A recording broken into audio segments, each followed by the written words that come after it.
Good day mga kalapatids. So ngayong araw, pagpanik ko dito sa loft, merong isang ibon, kalapate. So hindi ko alam kung sa atin to kasi ayan, banded siya na ano ba to? Ito, banded siya ng GRPC. So natatandaan ko meron tayong GRPC na kulay puti ang singsing. Pero di ko alam kung sa atin to mga kalapatids. Titingnan natin sa records kasi alam ko may record tayo ng GRPC South 2 2022. Ayan, wala matandaan na ganito itsura ya. Ito. So nagtataka ako bakit pumasok dito kasi pumasok na yung halos na mga pang south ko, pumasok na dito sa loob. Pero nagtataka ako kanina bakit may kumakalabog dito sa taas. Kumbaga yung kuko niya naririnig ko dito sa bubong. So sabi ko meron pa akong young bird sa taas. Kaya binaliwala ko lang. So ngayon pagpanik ko dito, ito nga, may pumasok. Ayan o. So possible parang ano siya, breeder age na mga kalapatids. Tapos banded nga ng South 2022. Ayan. Kung sa atin man to, check natin sa ating logbook kasi nagre-record nga tayo. And then tanda ko, nag-record ako ng 2022 ng South Race. Check natin. Ganda ng kulay niya mga kalapatids. Ano bang kulay ito? Ayan. Ang ganda ng pakpak. Ang lalapad mga kalapatids. Tapos mahaba yung tatlo sa dulo. Yung 10, 9, 8. Ayan o. And then kung hindi man sa atin to, baka hindi ko napakawalan. Kasi mga kalapatids, nitong nakaraang 2 linggo, nalagasan na ako ng pang south. Kumbaga, nagpa-viewing kasi ko, pumitik, napakawalan ko yung mga iba kong pang south, so sumama. And then, nag-overfly. So nalagasan tayo ng pang south mga kalapatids. So siguro, hindi na ako magpapakawala ng mga nabibihag ko o napapapasok ko dito sa loft. Ipunin ko na lang siguro, tsaka maibenta na lang sa mga bata. Kasi sa dami kong nawawalang ibon, wala naman nagsosole. So nakita nyo naman sa mga video natin, pag meron pumapasok dito, talagang pinapakawalan natin, di ba? So ngayon, natuto na ako, hindi ko napapakawalan. Hindi na natin isosole sa may-ari kahit may mag-claim. Gagawin ko na lang, ipunin ko na lang, may cage naman ako doon. Pamimigay ko sa mga bata. O kaya gagawin kong sitter, di ko napapakawalan kahit naka-ring pa yan ako naka-banded ng mga club namin, hindi ko napapakawalan o hindi ko na isosole. Nang magtanda yung mga nakakahuli ng mga ibon, hindi naman nila sinusole sa mga totoong may-ari. So karamitan pa dyan nilalaro nila o ginagawang breeder. So sana naman magsoli tayo. Dami ko nang nawala mga kalapatids. Ako talaga pag nawawalan ako, nag-overfly mga ibong ko, mga young bird. Actually, hindi na ako naghahanap kasi sakit lang sa ulo yan, isipin mo ba? Then kahit breeder, pag nawalan ako ng breeder, mga producer pa yung nakakawala sa akin, hindi ko na hinahanap.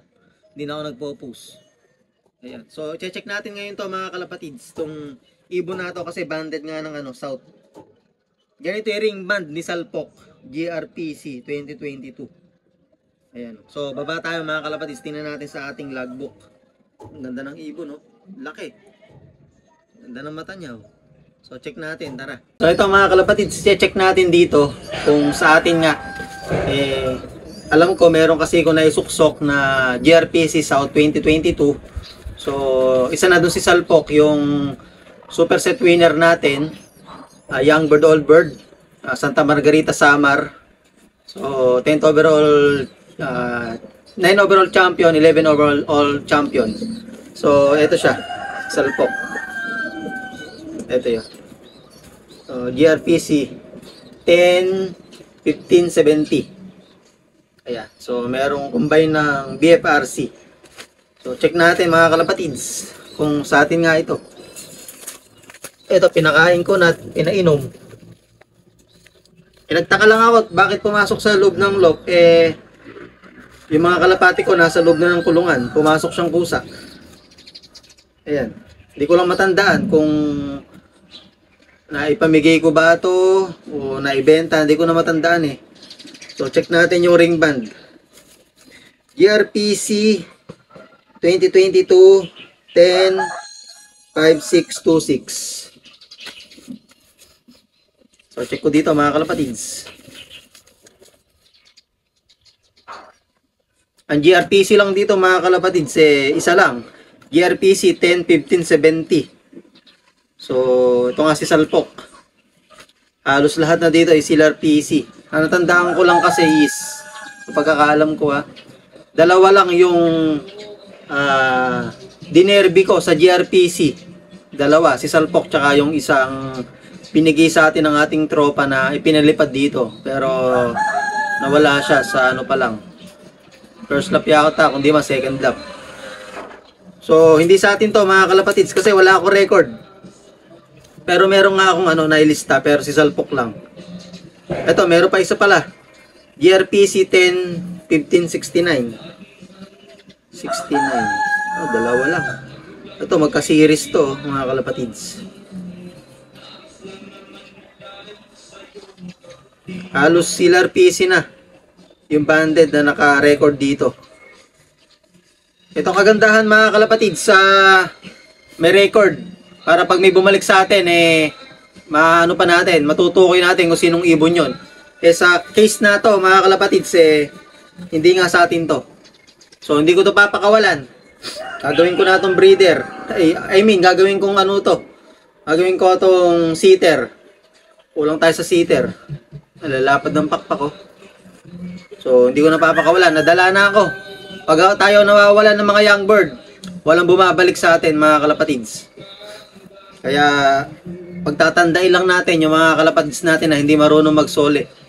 Alam naman nilang nakakalabring yun, manong i-post nila. Hindi ko nila lahat, pero may mga ilan pa rin mga kalapatids na nagsosoli. So, yun lang mga kalapatids. Ganda ng kulay niya, Parang dirty blue bar na talagang sunog na sunog. Okay.